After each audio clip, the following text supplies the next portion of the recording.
Alam niyo mga kababayan, isang mahiwagang agimat ang nagpalaya kay dating Senador Bong Revilla. Akalain niyo mga kaibigan, eh, plunder, walang piyansa. Pero bakit nakapagpiyansa ito? Grabe ano? Dalawa ang bumuto ng pabor na makapagpiyansa at si Justice Miranda ay kumontra dahil napakalakas daw talaga ng ebidensya. Sabi nga rito, naniniwala si Justice Miranda na may malakas na ebidensya na kasabwat si Revilla sa krimen bilang nagpanukala ng proyekto at tumanggap ng suhol o kaya kickback.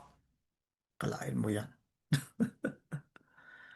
Ngayon hindi ko talagang may unawaan kung bakit pangalawang bisis na ito. Una, yung kay Napulis, ligtas din si Revilla. Mahigit 100 milyon pinapasa uli sa kanya. Hanggang ngayon, di naman sinauli. Kalain niyo yon. Talagang may aging mo talaga ito, no? Hindi siguro nakit. Alam niyo, napakabait ng Sandigan Bayan kay Bung Revilla. Malamang si Senator Jinggoy makakalaya din dyan. Si Senator Marcolita makakalaya din. Dahil mabait sa kanila. Ay magkasama yan sila Jinggoy at saka si Bong Revilla nung panahon Parehas na kalaya. Talaga nga naman oh. Ano ba namang klaseng sistema ng katarungan dito sa ating bansang ito? Ano? Makatarungan ba ito? Na gano'n?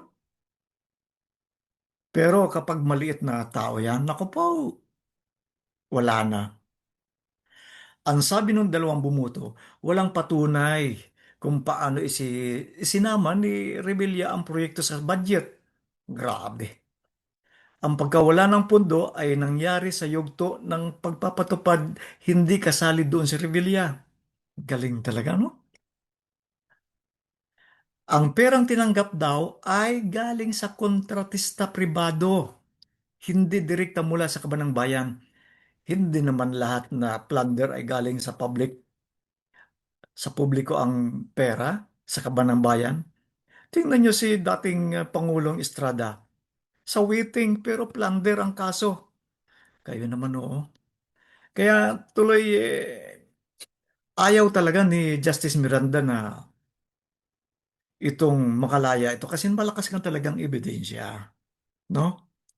Isa pa si Ombudsman Boyeng Rimulya. Nako, nangangalaiti ito kung bakit sa kanilang kamay napakalakas ng ebidensya na plunder nga ito. Kaya ito tuloy ano, sabi niya may nagtatrabaho. Ano kaya ang nagtatrabaho? Ano kaya ang nagmamagic dito? Ano? Pera kaya o ano? Ah, Hindi ko sinasabing yun nga, no? Baka nga. Kasi sobrang bait. Ay malakas ang ebidensya. Pero bakit nakalaya? Ano? Pero kung sa pangkaraniwan niya na mamamayan, nako po, baka Bartolina ang inabot ng mga... Kaya si Ombudsman Buyeng, idudulog ito sa Korte Suprema at isusumbong itong pangyayaring ito. Sana naman magkaroon talaga ng hustisya.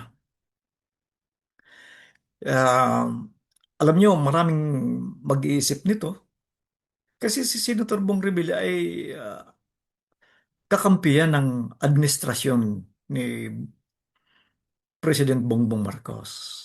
Ngayon, yung mga, alam nyo, ito ay mga pangunawang ito ay pangkaraniwan lang. Gaya ko na pangkaraniwang mamamayan, ito lang ang mga opinyon at pananaw namin. Ah, Ewan ko kung gumalaw ba talaga yung agimat ng mga rebelya o may nakiusap. Sino kaya nakiusap?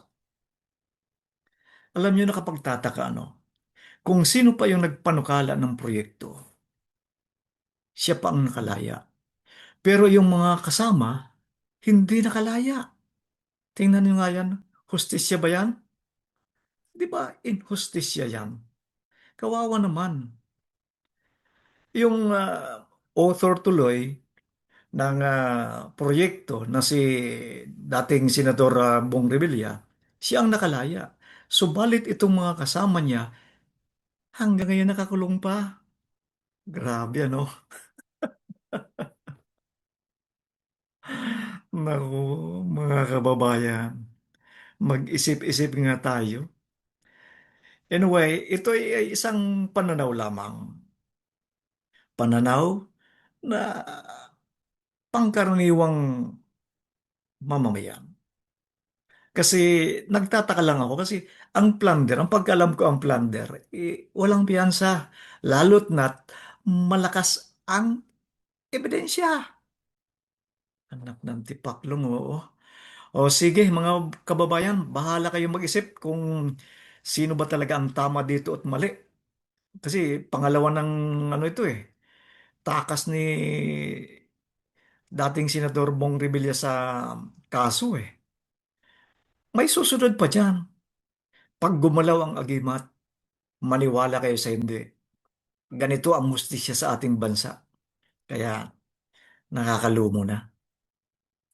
President Bongbong, gumalaw kayo. Hindi ito yung inaasahan naming hustisya dito sa bansang ito. Okay mga kababayan, maraming salamat po. Hanggang dito na lang. Magandang araw sa inyong lahat.